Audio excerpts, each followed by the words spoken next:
Alright, Mopar people, welcome back to the channel. I'm Justmoparjoe. My video today, I'm trying to help you all not get bogged down on your projects. So let's see our steps in preventing project lag. So if you saw my last video, I finally started on the 65 Coronet, and I've got a laundry list of stuff to do. One thing you can go ahead and do, which I just saw Jay at Rapid Transit Garage kind of did this. He actually uses his phone.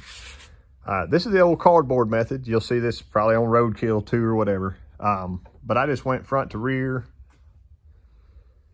and made myself a list. So these are the things I know have to happen. As I get them done, I can check them off, whatever. I can put it on the wall over there. But I actually came up with these 5 kind of tips to kind of help. Number 1, test fit as much as possible. So let me show you what I mean here. I got a bunch of parts in here, and this is probably just a third of what has to happen to this car.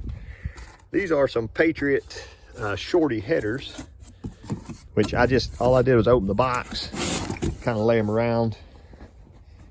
Got a date of 10/21. There's a part number.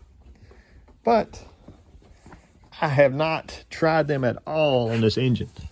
I don't have any idea if they actually fit. Will they work? What do they do? Any of that. So my other issue could very well be that header hits the steering box right there.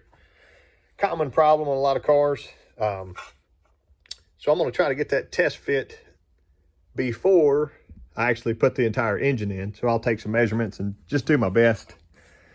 If you don't do that, you're going to end up in 3 months sitting with a pair of headers in your garage. And by then you call Jegs or whoever and you say, hey, I bought these headers and they don't fit. And they say, well, you bought those X amount of days ago. We can't take them back. Sorry. So that's just one example. Number 2 I talk about here is plan it in order. So after you write your list of stuff, you see all that jazz, you can kind of start making a chronological order when things should happen. Most Mopar people know what these are, and I'm not excited about doing them, but it's a lot easier to do those with the engine out. They are the bushings that go in here.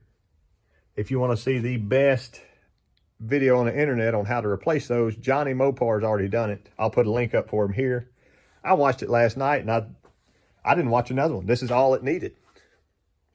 So I just wanted a refresher on that, but doing stuff like this, notice here in the trunk, there's 4 shocks. While I'm in the front end, I'm going to go ahead and probably put the front shocks on the car.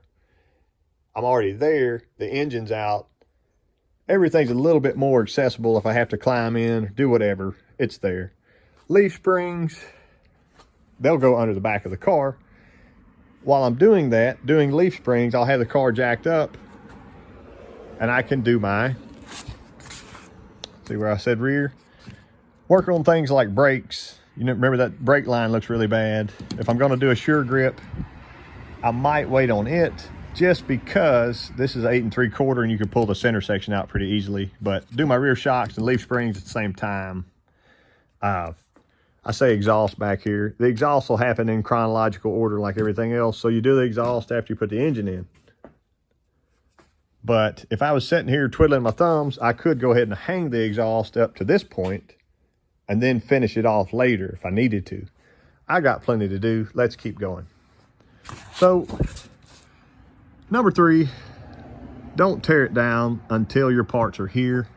I know a lot of people do that, and I've done it before. I've got boxes of parts and parts and parts sitting around, but other times you're waiting on a part to come in for 3 months, and now this car is torn down sitting here. You don't have anything to do.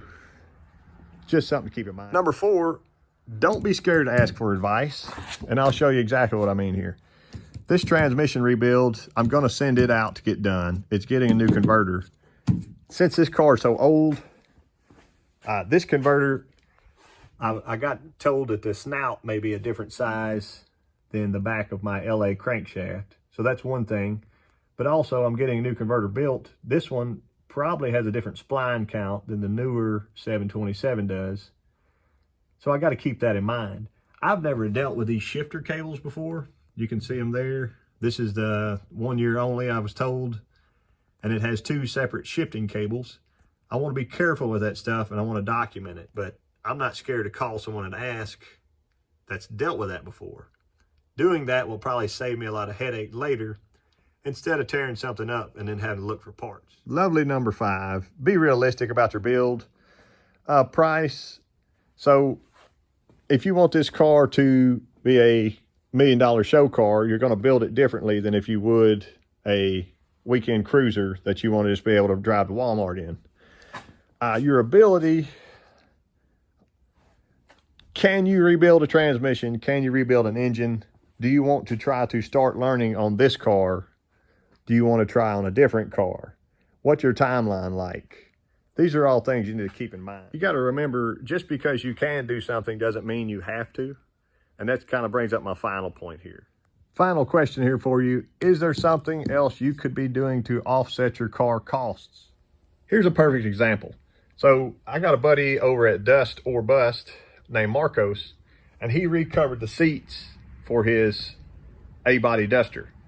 He did a super fantastic job, but he had to learn and teach himself how to do it from watching videos. If you want to spend the extra 6 or 8 hours of learning and doing it, that's great. But if those 6 or 8 hours, you could be working extra hours at your other job or mowing yards or doing something that makes more money, then you could pay a professional and still have money in your pocket for doing that time. That's kind of my thing with transmissions as well. I've got a guy that can build them and does a super fantastic job and doesn't charge me an arm or a leg, and I can count on his work. If I have to sit down, open the book up, and totally rebuild this, it's going to take me 3 or 4 days even. So after the 3 or 4 days of tearing it down, cleaning it up, putting it all back together and something not working, I could have been doing something else and making twice the amount of money instead of just going to pick up my transmission. Hopefully this will help you on your builds. I would say, proper planning will help prevent poor performance in this situation. And if you can just take it one step at a time versus tearing the entire car down and having it laying all over your shop and you have 10 million parts that you've accumulated in your way, it will help you stay more organized. Also, as time goes by and you tear something down, you may forget how it goes all back together, and that will give you great grief. Hopefully this video will help somebody out there. If you like the video, give it a thumbs up, subscribe, and all that stuff. I appreciate y'all watching my channel. We're getting great growth. I'm almost to 6,000 subs, and we're going to just keep growing. I like working on these old Mopars, and I look forward to the No Name Nationals at the end of September and October 1st. I'll be able to meet a lot of you guys, shake your hand, whatever. So let's hang out then, and I appreciate y'all watching.